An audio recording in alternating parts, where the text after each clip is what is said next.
दोस्तों, रफ़ी साहब ने सच ही कहा था कि मुझको मेरे बाद जमाना ढूंढेगा। आज रफ़ी साहब भले ही हमारे बीच नहीं हैं, मगर अपने मधुर गीतों के जरिए वो हर दिल में समाये हुए हैं। बतौर गायक मोहम्मद रफ़ी ने अपनी कैरियर की शुरुआत साल 1946 में आई फिल्म अनमोल घड़ी के गीत तेरा खिलौना टूटा से शुरू की। पहले ही गाने से रफ़ी साहब ने लोगों के दिलों में अपनी जगह बना ली। इसके बाद इनके गीतों का कारवां आगे बढ़ता रहा। देखते ही देखते रफ़ी साहब लोगों की पहली पसंद बन गए।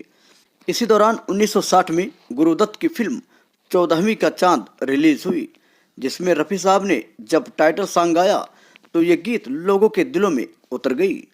रफ़ी साहब ने इस गीत को इतना खूबसूरती से गाया था कि लोग इनके कायल हो गए थे। इसके बाद 6 नवंबर 1964 में रिलीज हुई फिल्म दोस्ती के गानों ने धूम मचा दिया। इस फिल्म के वैसे तो सभी गीत लाजवाब थे, मगर ये दो गीत चाहूँगा मैं तुझे सांझ सवेरे व कोई जब राह न पाए ने खूब ख्याति बटोरी।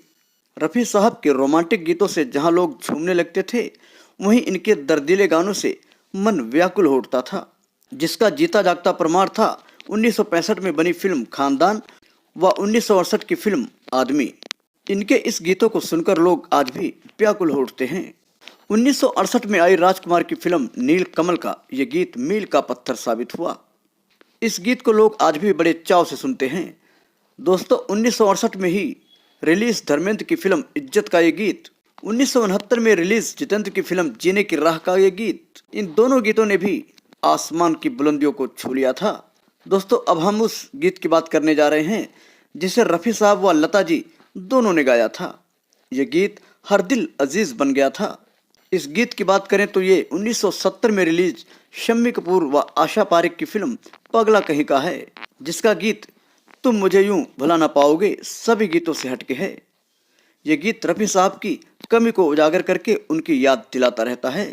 साल 1977 में फिल्म डायरेक्टर नासिर हुसैन द्वारा आई फिल्म हम किसी से कम नहीं ने रफ़ी साहब को फर्श से अर्श तक पहुंचा दिया।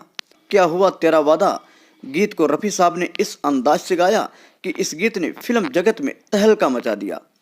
इस गीत ने रातों रात श्रोताओं को अपना दीवाना बना दिया। ये गीत इतना पॉपुलर हुआ कि हर कोई इस गीत को गुनगुनाने लगा, जो आज भी लोगों की पसंद बनी हुई है।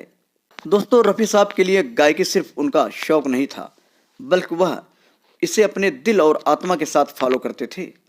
कहा जाता है कि मोहम्मद रफ़ी बहुत कम ही अपने इमोशन दिखाते थे, लेकिन एक बार ऐसा हुआ जब वह अपनी भावनाओं पर काबू नहीं कर पाए। दरअसल साल 1968 में एक्टर मनोज कुमार की फिल्म नील कमल आई और इस मूवी में रफ़ी जी ने बाबुल की दुआएं लेती जा गाना गाया। तो बताया जाता है कि इस गाने को गाते वक्त मोहम्मद रफ़ी साहब खूब रोए। इसके पीछे की वजह ये रही कि इस गाने की रिकॉर्डिंग से एक दिन पहले उनकी बेटी की सगाई हुई थी और कुछ दिन बाद उसकी शादी होनी थी। ऐसे में एक पिता के तौर पर इस सॉन्ग को रिकॉर्ड करते वक्त मोहम्मद रफ़ी की भावनाओं का समुद्र उमड़ आया और बेटी को याद करके खूब रोए।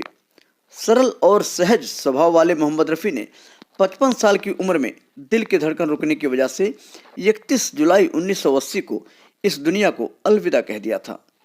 उनके निधन से हिंदी सिनेमा में सर्वश्रेष्ठ गायकी के युग का अंत हो गया। अपने निधन से कुछ घंटे पहले भी मोहम्मद रफ़ी ने गायकी की छाप छोड़ी थी। धर्मेंद्र और हेमा मालिनी की फिल्म आसपास के लिए मोहम्मद रफ़ी ने अंतिम बार गाने रिकॉर्ड किए थे। आपको बता दें कि शाम तू क्यों उदास है, दोस्त तू कहीं आसपास है गाने की रिकॉर्डिंग के कुछ घंटे बाद ही मोहम्मद रफ़ी का निधन हो गया और सुरों का सरताज हम सबको हमेशा के लिए छोड़कर इस दुनिया से चला गया। हम उम्मीद करते हैं कि ये वीडियो आपको जरूर अच्छा लगा होगा। न्यूज एनएनसी 24 आपके लिए देश विदेश की खबरों के साथ ऐतिहासिक कहानियाँ, प्रेरक कहानियाँ, podcast, interviews, health issues, Bollywood news, sports और ऐसे अन्य पहलुओं के बारे में आपको सही जानकारी देने की कोशिश करता है। दोस्तों, ऐसी ही और वीडियोस देखने के लिए न्यूज एनएनसी 24 चैनल को सब्सक्राइब करें, जिससे आने वाली हर अपडेट आपको मिलती रहे। आप अपने फीडबैक को हमारे चैनल न्यूज एनएनसी 24 के कमेंट बॉक्स में भेज सकते हैं।